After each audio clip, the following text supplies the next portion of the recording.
പശ്ചിമബംഗാൾ നിയമസഭാ തെരഞ്ഞെടുപ്പിൽ നന്ദിഗ്രാമിനും ഭവാനിപ്പൂരിനും ശേഷം ഏതെങ്കിലും ഒരു സീറ്റിൽ എല്ലാവരുടെയും കണ്ണുകൾ പതിഞ്ഞിട്ടുണ്ടെങ്കിൽ അത് ഖരഗ്പൂർ സീറ്റാണ്.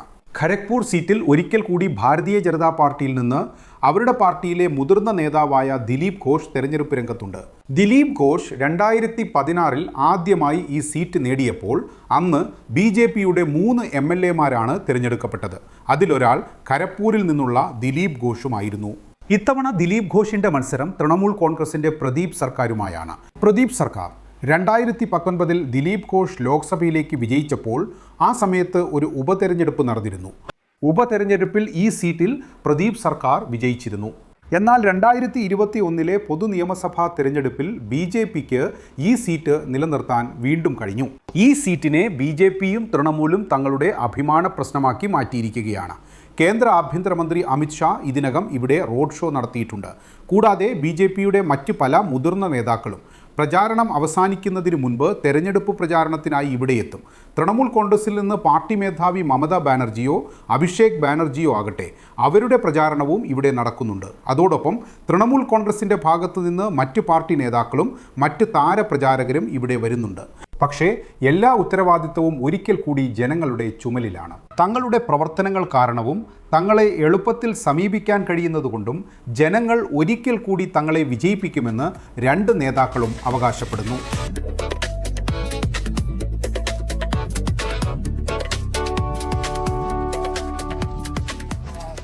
ദിലീപ് ഘോഷിനെ പോലൊരു ഹെവി വെയ്റ്റിലെതിരെയാണ് അസംബ്ലി തെരഞ്ഞെടുപ്പിൽ മത്സരിക്കുന്നത്. അല്ല, ഞാൻ ആദ്യമായിട്ടല്ല മത്സരിക്കുന്നത്. ഞാൻ 19 ഉപതെരഞ്ഞെടുപ്പിൽ മത്സരിച്ചിട്ടുണ്ട്, വിജയിക്കുകയും ചെയ്തിട്ടുണ്ട്. പിന്നെ 21 തെരഞ്ഞെടുപ്പിൽ ഖരഗ്പൂരിലെ റെയിൽവേ ഭരണകൂടം അധാർമികമായ മാർഗങ്ങളിലൂടെ ചേരി നിവാസികളെ ഭീഷണിപ്പെടുത്തി പേടിപ്പിച്ചതുകൊണ്ട് ചെറിയൊരു മാർജിനിൽ 21 ഞാൻ തോറ്റുപോയിരുന്നു. BJPയുടെ സ്ഥാനാർത്ഥി ഹിരൺ ജയിച്ചിരുന്നു. പക്ഷേ 21 മുതൽ 26 വരെ ഹിരൺ ആരാണെന്ന് ഞങ്ങൾക്ക് ഇതുവരെ അറിയില്ല. അതുകൊണ്ട് ഇതിനായി ഇന്നലെ ഞങ്ങളൊരു ടോർച്ച് മിസിൽ നടത്തി. രാത്രിയിൽ ടോർച്ച് കത്തിച്ച് ഞങ്ങൾ ഹിരണിനെ തിരയുകയായിരുന്നു. കിട്ടിയില്ല. പിന്നെ അദ്ദേഹത്തിൻ്റെ ജ്യേഷ്ഠൻ ദിലീപ് ഘോഷ് മത്സരിച്ചു. അദ്ദേഹവും 16 മുതൽ 19 വരെ MLA ആയിരുന്നു. 19 മുതൽ MP ആയിരുന്നു. BJPയോടുള്ള എൻ്റെ ചോദ്യം ഇതാണ്: ദിലീപ് ഘോഷ് ഇത്രയും നല്ല സ്ഥാനാർത്ഥിയായിരുന്നെങ്കിൽ 2024 അദ്ദേഹത്തിന് MP ടിക്കറ്റ് നൽകാതെ എന്തിനാണ് വർദ്ധമാനിലേക്ക് അയച്ചത്? പിന്നെ ഹിരൺ 21 ജയിച്ചു, ഒരു വിന്നിംഗ് കാൻഡിഡേറ്റ്. അദ്ദേഹത്തെ മാറ്റിയിട്ട് പിന്നെ എന്തിനാണ് ദിലീപ് ഘോഷിനെ കൊണ്ടുവന്നത്? അതിനർത്ഥം ഞാൻ... പക്ഷേ ദിലീപ് ഘോഷ് ഒരു ഹെവി വെയ്റ്റ് സ്ഥാനാർത്ഥിയാണെന്ന് നിങ്ങൾ കരുതുന്നു. ഹെവി വെയ്റ്റ് മീഡിയയ്ക്ക് വേണ്ടിയാണ്, ഞങ്ങൾക്ക് വേണ്ടിയല്ല.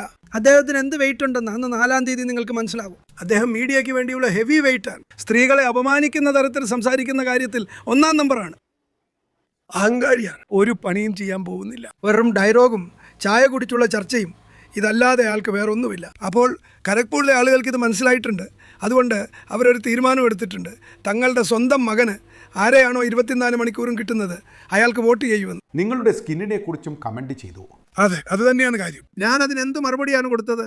ഞങ്ങൾ കറുത്തവരാണെങ്കിൽ എന്താ, ഞങ്ങൾ നല്ല മനസ്സുള്ളവരാണ്. അപ്പോൾ ഈ കാര്യം ഞാൻ അവരോട് പറഞ്ഞിട്ടുണ്ട്. ഞാൻ ആരാണ് കറുത്തവനാവുക, ആരാണ് വെളുത്തവനാവുക, ഇതൊക്കെ ദൈവത്തിൻ്റെ ദാനമാണ്. ശ്രീകൃഷ്ണ ഭഗവാൻ കറുത്തവനാണ്. രാമൻ്റെ പേരിലാണ് അവർ വോട്ട് ചോദിക്കുന്നത്. ശ്രീരാമനും കുറച്ച് കറുത്തതാണ്. അവരൊക്കെ ദൈവങ്ങളാണ്. ഞാൻ അയാളുമായി താരതമ്യം ചെയ്യുന്നില്ല. പക്ഷേ കാര്യം എന്തെന്നാൽ അയാൾക്ക് ഖരഗ്പൂരിൽ മത്സരിക്കാതിരിക്കുന്നതായിരുന്നു ഉചിതം. അയാൾക്ക് ഉചിതം ഇംഗ്ലണ്ടിലെ ഏതെങ്കിലും തെരഞ്ഞെടുപ്പിൽ മത്സരിക്കുന്നതായിരുന്നു. അയാൾക്ക് സായിപ്പും മദാമയും കിട്ടുമായിരുന്നു, അവരുടെ വോട്ടും കിട്ടുമായിരുന്നു. അയാൾ തെറ്റായ സ്ഥലത്താണ് വന്നിരിക്കുന്നത്. ആ തെറ്റിന് അയാൾ അനുഭവിക്കേണ്ടിയും വരും. 4-ാം തീയതിക്ക് ഇപ്പോൾ ഒരുപാട് മാർക്കറ്റിൽ കറങ്ങി നടക്കുന്നുണ്ട്. ബീഹാറിലെ ഉപമുഖ്യമന്ത്രി പറയുന്നു മീൻ കഴിക്കരുതെന്ന്. ഇപ്പോൾ ബംഗാളികളെ സന്തോഷിപ്പിക്കാൻ വേണ്ടി പുതിയ കല്യാണം കഴിച്ചു. ഈ പ്രായത്തിൽ ഭാര്യയും കൊണ്ട് മാർക്കറ്റിൽ കറങ്ങുന്നു. ഞാൻ പറഞ്ഞു, ഖരഗ്പൂരിൽ എത്ര മാർക്കറ്റിൽ പോകണമോ അത്രയും 4-ാം തീയതി വരെ പോയിക്കോളാം. 4-ാം തീയതിക്ക് ശേഷം നിനക്ക് ന്യൂ ടൗണിൽ പോയി മാർക്കറ്റിൽ പോകേണ്ടി വരും. ഖരഗ്പൂർ ടാറ്റ പറയും. ആ തീരുമാനം ഖരഗ്പൂരിലെ ജനങ്ങൾ എടുത്തു കഴിഞ്ഞു. അപ്പോൾ പിന്നെ നിങ്ങളൊരു MLA എന്ന നിലയിൽ... ഞാൻ MLAയും പ്രസിഡൻറ്റും ഒക്കെ ആയ ആ സമയത്ത് ബംഗാളിൽ BJP എവിടെയായിരുന്നു? സ്വന്തമായി ഒരു MLAയോ MPയോ ഉണ്ടായിരുന്നില്ല. അങ്ങനെയായി പിന്നെ എൻ്റെ പാർട്ടിക്ക് തോന്നി ഇദ്ദേഹത്തെ MP ആക്കണമെന്ന്. ഡൽഹിയിൽ 300 സീറ്റ് കിടക്കണമായിരുന്നു, അത് കഴിഞ്ഞു. അതുകൊണ്ട് കഴിഞ്ഞ പാർലമെൻറ്റ് തെരഞ്ഞെടുപ്പിൽ എന്നെ വേറെ സ്ഥലത്തേക്ക് അയച്ചു. ഇപ്പോൾ ഞങ്ങൾക്ക് സർക്കാർ രൂപീകരിക്കണം, അതിനാൽ എന്നെ വീണ്ടും എൻ്റെ പഴയ സ്ഥലത്തേക്ക് അയച്ചു. ജനങ്ങളുടെ പ്രതികരണം എങ്ങനെയുണ്ട്? വളരെ നല്ലതാണ്. കാരണം ഇടയ്ക്ക് MP ആയിട്ട് പോയില്ലേ? നിങ്ങൾ എൻ്റെ കൂടെ വരൂ, നമുക്കിപ്പോൾ ഈ പ്രദേശത്ത് കറങ്ങാം. ആളുകളെ കണ്ടോളൂ, ചോദിച്ചോളൂ. ഇത്തവണ ഒരു മാറ്റം വരണമെന്നും BJPയുടെ സർക്കാർ വരണമെന്നുമുള്ള ഒരു മൂഡിലാണ് ജനങ്ങൾ. അപ്പോൾ ഖരഗ്പൂരിൽ നിന്ന് BJPയുടെ MLA ആകുന്നയാൾ ഭാവി മുഖ്യമന്ത്രി ആയിരിക്കുമോ? സഹോദര, മുഖ്യമന്ത്രി ആരാകുമെന്ന് പാർട്ടി തീരുമാനിക്കും. അതിന് വേറെ സംവിധാനമുണ്ട്. ഞാൻ പാർട്ടിയെ കെട്ടിപ്പടുക്കാനും പാർട്ടിയെ വിജയിപ്പിക്കാനും വന്നതാണ്. ആ ജോലി ഞാൻ ചെയ്യും. നിങ്ങൾ MLA ആയിരുന്നു, MP ആയിരുന്നു. നിങ്ങൾ ഖരഗ്പൂരിൽ അങ്ങനെ എന്ത് ജോലിയാണ് ചെയ്തത്? ഇത് ഖരഗ്പൂരിലെ ജനങ്ങളോട് ചോദിക്കൂ, അവർ പറഞ്ഞു തരും. ഖരഗ്പൂർ ഒരു പഴയ നഗരമാണ്, തകർന്നു കിടക്കുകയാണ്. പകുതി റെയിലിൻ്റെതാണ്. സിവിലിയനും റെയിൽവേയും തമ്മിലുള്ള വഴക്കാണ്. അതുകൊണ്ട് അടിസ്ഥാന സൗകര്യങ്ങൾ പോലുമില്ല. വെള്ളം, വഴി, വൈദ്യുതി ഇവയുടെ എല്ലാം പ്രശ്നമുണ്ടായിരുന്നു. അപ്പോൾ ഞങ്ങൾ പ്രതിപക്ഷത്തായിരുന്നിട്ട് പോലും റെയിൽവേ മുഖേന ഇന്ന് കാണുന്ന ചില ഫ്ലൈ ഓവറുകളും പാലങ്ങളും ഇതെല്ലാം കഴിഞ്ഞ 5 വർഷത്തിനുള്ളിൽ നിർമ്മിച്ചതാണ്. പിന്നെ മറ്റ് ചെറിയ ജോലികൾ, കോളനികളിൽ കറണ്ട് ഇല്ലാത്തിടത്ത്, അവ റെയിൽവേയുടെ അനധികൃത കോളനികളാണ്, അവിടെയും കറണ്ടിനുള്ള സംവിധാനമൊരുക്കി. വെള്ളത്തിനായി ബോറിങ് ചെയ്ത സംവിധാനമൊരുക്കി. അലക്കുകാരുടെ കാട്ടുണ്ട്, അവിടെയും വെള്ളത്തിനുള്ള സംവിധാനമൊരുക്കി. മുനിസിപ്പാലിറ്റി ചെയ്യേണ്ട ബാക്കിയുള്ള ചെറിയ ജോലികൾ അവരുടെ കയ്യിലാണ്, ഞങ്ങളുടെ കയ്യിലല്ല. പിന്നെ ഞങ്ങളുടെ ഇവിടുത്തെ ഫണ്ട് വിനിയോഗിക്കാൻ ആളുകൾ സമ്മതിച്ചിരുന്നില്ല. DM-ന് കത്തും എഴുതി അതിനിടയിൽ ചെയ്യാൻ കഴിയുന്നതൊക്കെ ചെയ്തിട്ടുണ്ട്. നിങ്ങൾ TMC സ്ഥാനാർത്ഥിയെക്കുറിച്ച് എന്തോ കമൻറ്റ് ചെയ്തിട്ടുണ്ട്. ഞാൻ അവരെക്കുറിച്ച് വ്യക്തിപരമായ ഒരു കമൻറ്റും പറഞ്ഞിട്ടില്ല. ഞാൻ TMCയുടെ കാട്ടുഭരണത്തിനെതിരെ പോരാടുകയാണ്, അധികാര മാറ്റത്തിനായി പോരാടുകയാണ്.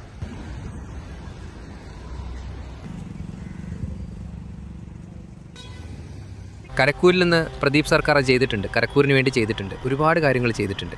ഖരഗ്പൂരിലെ മനുഷ്യർക്ക് വേണ്ടി ഒരുപാട് കാര്യങ്ങൾ ചെയ്തിട്ടുണ്ട്. MLA അതായത് BJPക്ക് 2 തവണ അവസരം നൽകിയിട്ടുണ്ട്. 5 വർഷം 10 വർഷം അവസരം നൽകി. പക്ഷെ അവരൊരിക്കലും തിരിഞ്ഞു നോക്കിയിട്ടില്ല, ഒരിക്കലും അത് ചെയ്തിട്ടില്ല. പ്രദീപ് സർക്കാരിനെ പലതവണ ഖരഗ്പൂരിൽ കണ്ടിട്ടുണ്ട്. പ്രദീപ് സർക്കാർ പ്രവർത്തിച്ചിട്ടുമുണ്ട്. അതുകൊണ്ട് അദ്ദേഹം വരണമെന്നാണ് ആഗ്രഹം. എനിക്കറിയാവുന്ന വെച്ച് ദിലീപ് അദ്ദേഹം ജയിക്കും. ഇവിടെ നല്ല രീതിയിൽ പ്രവർത്തിച്ചിട്ടുണ്ട്. എന്ത് ജോലിയാണ് ചെയ്തത്? ഒരുപാട് ജോലികൾ നടന്നിട്ടുണ്ട്. അതെന്താണ് ഉദ്ദേശിച്ചത്? ദിലീപ് ബോസ് വരുന്നത് നല്ലതാണ്. BJP എന്താകുമെന്ന് പ്രവചിക്കാൻ പ്രയാസമാണ്. അപ്പോൾ നടക്കും. ഞങ്ങൾക്ക് വേണ്ടി എന്തെങ്കിലും നടന്നാൽ നല്ലത്. TMC BJP സ്ഥാനാർത്ഥികളിൽ ആരാണ് നല്ലത്? TMCയുടെയോ BJPയുടെയോ? എന്തു പറയാനാ ചേട്ടാ, ലെസ് ഇൻട്രസ്റ്റഡ് ഈ കാര്യത്തിൽ. ലങ്കയിൽ പോകുന്നവൻ അവൻ രാവണനാകും. ദൈവത്തിന്റെ കൃപ നമ്മുടെ മേലുണ്ടെങ്കിൽ നല്ലതെന്തെങ്കിലും സംഭവിക്കും. അപ്പോൾ ദാദാ പണിയെടുത്തിട്ടുണ്ട്. ഖരഗ്പൂരിന് വേണ്ടി നടന്നാൽ നല്ലത്. പ്രശ്നം എന്തെന്നാൽ ഞാൻ ജനിച്ചത് മുതൽ ഈ റോഡ് ഒരിക്കലും വീതി കൂട്ടിയിട്ടില്ല. ഈ റോഡ് ഇങ്ങനെ തന്നെ ചെറുതാണ്. കൂടാതെ ഒരുപാട് പ്രശ്നങ്ങളുമുണ്ട്. ഇവിടെ റോഡും വളരെ വൃത്തി. നിങ്ങൾ നോക്കൂ, പുറത്തുള്ള റോഡ് എങ്ങനെയുണ്ട്, ഇവിടുത്തെ റോഡ് എങ്ങനെയുണ്ട്. പിന്നെ ഇവിടെ ജോലിയോ ഉപജീവന മാർഗമോ ഒന്നും തന്നെ ഇല്ല. ഒരു സാഹചര്യത്തിലും ജോലിയൊന്നും ലഭ്യമല്ല. പിന്നെ ഇവിടെ പാവപ്പെട്ടവനായി തന്നെ കഴിയുന്നു. പണമുള്ളവൻ കൂടുതൽ പണക്കാരനായിക്കൊണ്ടിരിക്കുന്നു. ചേട്ടാ, നിങ്ങൾക്ക് എന്ത് തോന്നുന്നു? എന്താണ് അവസ്ഥ? തെരഞ്ഞെടുപ്പിൽ BJPക്ക് കുറച്ചൊക്കെ സാധ്യതയുണ്ട്. എന്തുകൊണ്ട്? 15 വർഷമായി TMCയെ കാണുന്നു. ഇപ്പോൾ ഒരു മാറ്റം ആവശ്യപ്പെടുന്നു. അല്ലേ ചേട്ടാ? പറഞ്ഞത് ശരിയാണ്. എന്ത് പറഞ്ഞു? ഇവിടെ സർക്കാർ എന്ന് പറഞ്ഞു. ഇവിടെ സർക്കാർ വരണം. ദിലീപ് ബോസ് ഇവിടെ ഒരുപാട് കാര്യങ്ങൾ ചെയ്തിട്ടുണ്ട്. എന്ത് ചെയ്തു? പാലം പണിതു. മുനിസിപ്പാലിറ്റിയിൽ പണം കൊടുക്കുകയായിരുന്നു, പണം വാങ്ങില്ലെന്ന് പറഞ്ഞു. ഖരഗ്പൂർ സ്റ്റേഷൻ അടിപൊളിയാക്കി. കാൽനടയായി പോകുന്നതിൽ, അവിടെ നിന്ന് വരുന്നതിൽ എത്ര മനോഹരമാക്കി. രാത്രിയെ പകലാക്കി. ആരാണ് ഖരഗ്പൂരിലെ തെരഞ്ഞെടുപ്പിൽ തൃണമൂൽ മുന്നിലാണ്? അതെനിക്ക് പറയാൻ പറ്റില്ല.